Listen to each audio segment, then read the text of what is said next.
Hello friends. आज आप आपसे कुछ बात शेयर करना चाहते हैं अपने अनुभव के आधार पर या अपने वर्किंग एक्सपीरियंस के आधार पर। बहुत पुराने समय से एक कहावत है, पढ़ोगे लिखोगे तो बनोगे नवाब, खेलोगे कूदोगे तो बनोगे खराब। हम सब लोग जानते हैं ये बात को। अब पढ़ोगे लिखोगे यानी कि पढ़ने के सेंस में लेते हैं तो पढ़ाई लिखाई के बाद हम लोग एक अच्छा जॉब प्राप्त करते हैं, नॉलेज की प्राप्ति होती है। लेकिन वर्तमान परिस्थिति में पढ़ाई का मतलब क्या है? पढ़ाई का मतलब सिर्फ आईए बीए एमए करना क्या उचित है? इस पर हम लोग विचार कर सकते हैं, क्योंकि वर्तमान परिस्थिति में गवर्नमेंट सेक्टर में बहुत ही कम जॉब है। गवर्नमेंट सेक्टर में मात्र 4 सेक्टर है जो हमें अधिक मात्रा में जॉब देता है। एक एसएससी है, स्टाफ सिलेक्शन कमीशन केंद्र सरकार और राज्य सरकार, रेलवे, प्रशासनिक सेवा जो राज्य स्तर पर बीपीएससी या केंद्र स्तर पर यूपीएससी। इसके अलावा बैंकिंग सेक्टर है जिसके अंतर्गत बहुत सारे सरकारी बैंक है और प्राइवेट सेक्टर के बैंक है। अगर हम सभी गवर्नमेंट सेक्टर के जॉब को मिलाकर अगर देखते हैं हम, तो एवरेज ये आता है कि अगर भारत में 100% लोगों को रोज़गार मिलता है तो उसमें मात्र 2 या 3% रोज़गार ही गवर्नमेंट सेक्टर से प्राप्त होता है। एक उदाहरण के रूप में हम लोग मान लेते हैं कि अगर बीपीएससी में 700 या 800 पोस्ट के लिए अगर वैकेंसी निकलती है तो उसमें 15 से 20 लाख लोग उसमें अप्लाई करते हैं। उस आधार पर अगर ले लेते हैं हम लोग तो एक पोस्ट के लिए हज़ारों लाखों लोग अप्लाई कर रहे हैं। तो इस तरह की परिस्थिति में तो जो टॉप मेधावी विद्यार्थी है, जिसको हम लोग गॉड गिफ्ट कहते हैं या बहुत ही ओवर ब्रिलियंट कहते हैं, वही विद्यार्थी उसमें जॉब प्राप्त कर सकते हैं। इसके अलावा बैंकिंग सेक्टर में भी इसी तरह की मारामारी है। कुछ 100 जॉब निकलते हैं, 500 या 1000 जॉब, तो कम से कम 15-20 लाख लोग अप्लाई करते हैं उसमें। इंटर लेवल पर भी या ग्रेजुएशन लेवल पर भी होता है इस पर। और इस तरह से बहुत सारी प्रोसेस है गवर्नमेंट सेक्टर में जहां जॉब की संख्या कम है और जॉब के लिए अप्लाई करने वाले बहुत सारे लोग हैं। रेलवे की स्थिति भी बहुत अच्छी नहीं कही जा सकती है।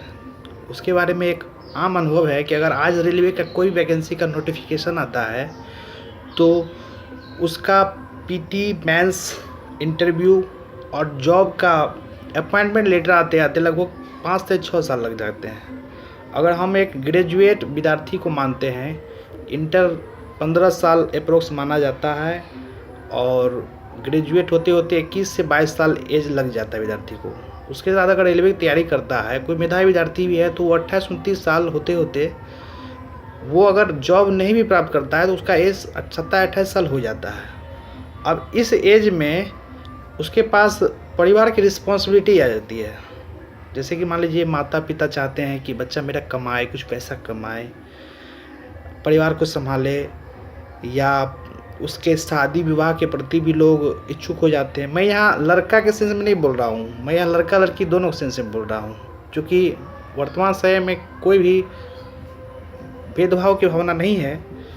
तो सेक्टर जॉब प्राप्त करने का जो अवसर होता है वो सभी के लिए एक समान ही है।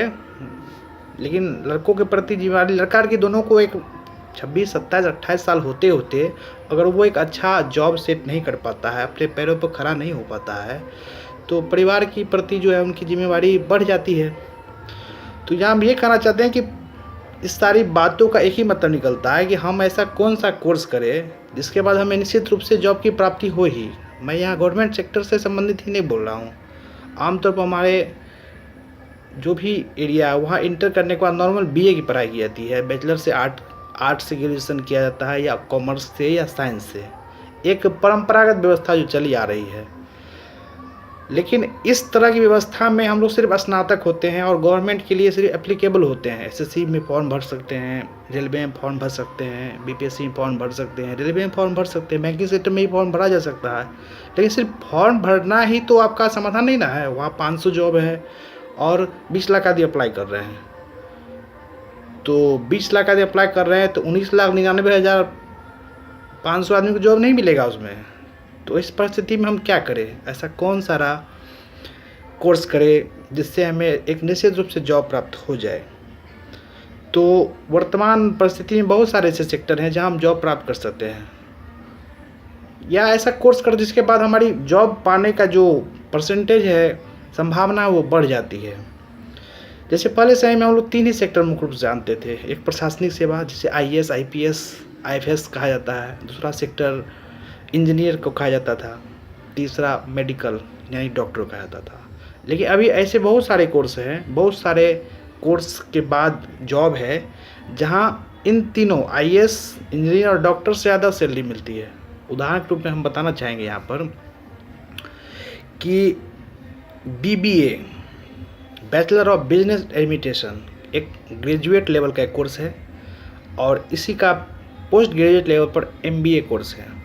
मास्टर ऑफ बिजनेस एडमिनिस्ट्रेशन, किसी भी कंपनी में किसी भी तरह के व्यवस्था को संभालने के लिए एक सुपर हेड की आवश्यकता होती है, जिसे CEO, आम भाषा में मैनेजर कह सकते हैं हम। उसके लिए BBA, MBA बहुत ही एप्लीकेबल होता है, और हर तरह के ऑफिस या प्राइवेट सेक्टर ऑफिस में एक BBA, MBA की ज़रूरत पड़ती है जो सभी तरह की व्यवस्था को संभालता है।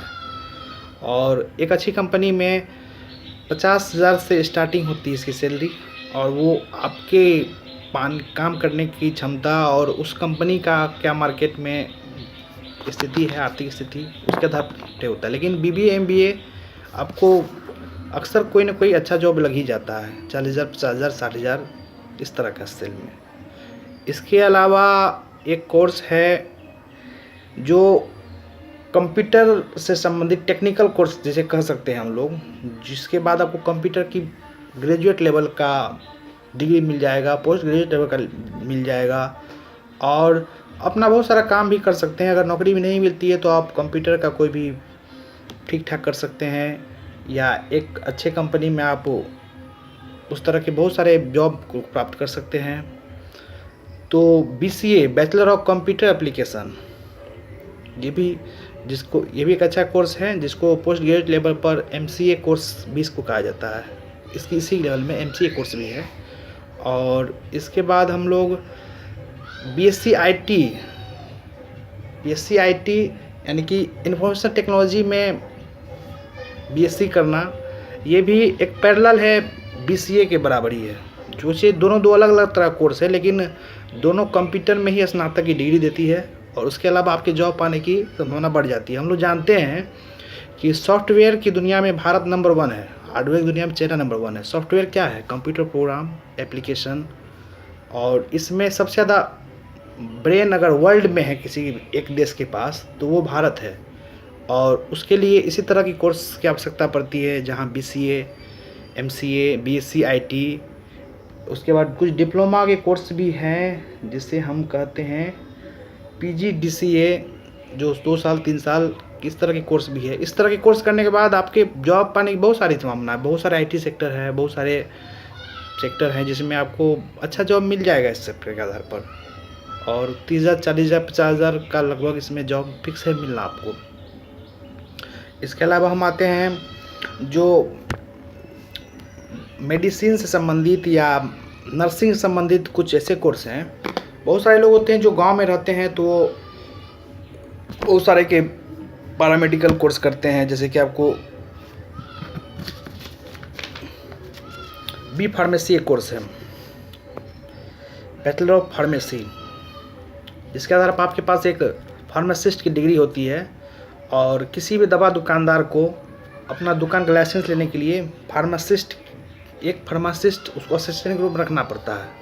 वो भले ही प्रैक्टिकल रूप से काम करे या नहीं करे, लेकिन इसके आधार पर आपको जो है एक कम से कम 25,000, 30,000, 40,000, 50,000 की एक अच्छी सारी इनकम फिक्स है इसमें। ये 4 साल का कोर्स है ये, 4 साल का कोर्स है ये। और इसका एक डिप्लोमा कोर्स भी है, डिप्लोमा इन फार्मेसी, जो कि 2 साल का कोर्स है। तो इसके आधार पर हम लोग जो है इस तरह का पैरामेडिकल कोर्स करने के बाद संभावना बढ़ जाती है। इसमें कुछ डिप्लोमा कोर्स भी है फार्मेसी के कोर्स के अलावा, diploma in x-ray, diploma in dental, यानी दाँत से संबंधित काम के लिए जो डिप्लोमा कोर्स है 2 साल का, एक्सरे से संबंधित डिप्लोमा कोर्स है। इसके आधार पर आप इसके एक्सरे का आप प्रैक्टिस कर सकते हैं। एक्सरे के लिए जो है जाँच केंद्र भी खोल सकते हैं आप। इसमें बहुत सारा बहुत सारा फ़ायदा है, अच्छा इनकम है इसमें। और डिप्लोमा इन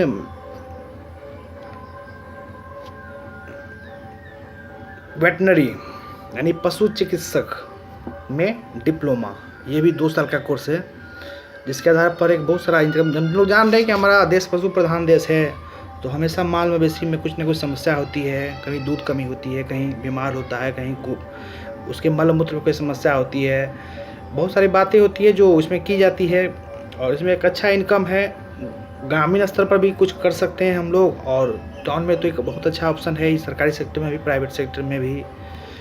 उसके अलावा अगर कोई ग्लैमर यानी चकाचौंध की दुनिया से कोई चाहता है कि ऐसा कोर्स करे जिससे हम मतलब कि जॉब सेटिस्फेक्शन भी मिले और हमारा कुछ शौक भी पूरा हो, इस तरह का कोर्स है bachelor of fashion designing. Bachelor of fashion designing में हम लोग फैशन डिजाइनिंग से संबंधित बहुत सारी बातों को मानते हैं। किस तरह के कपड़ा को पहना जाता है, किस तरह के कपड़ा को किस तरह के व्यक्तियों के साथ मैचिंग होती है, और बहुत सारी चीज़ हैं इसमें जो अक्सर हम लोग फिल्मी दुनिया में देखते हैं। और सिर्फ फिल्मी दुनिया में ही, मतलब उच्च मध्यम वर्गीय लोग भी जो अपने कपड़े वगैरह जो है वो फैशन डिज़ाइनर से ही लेना पसंद करते हैं। अक्सर शादी में हम लोग देखते होंगे कि फलाना की शादी में 50,000 का लहंगा, या 1 लाख की साड़ी, या 2 लाख की साड़ी, या 3 लाख की साड़ी, ये सब फैशन डिज़ाइनर ही बनाता है। और इसका एक इंजीनियरिंग में भी एक कोर्स है, बीटेक इन टेक्सटाइल इसी तरह का कुछ कोर्स है जो इंजीनियरिंग सेक्टर में भी है। बहुत कम लोग उस तरह के कोर्स करते हैं। और एक कोर्स है बैचलर ऑफ होटल मैनेजमेंट, यानी कि होटल मैनेजमेंट में बैचलर डिग्री। तो हम लोग होटल्स को आमतौर पर सिर्फ गांव देहात के होटल को ही नहीं समझे, 5 स्टार 6 7 स्टार होटल होते हैं जहां एक BHM डिग्री होल्डर की सैलरी 1.5 लाख 2 लाख सैलरी होती है।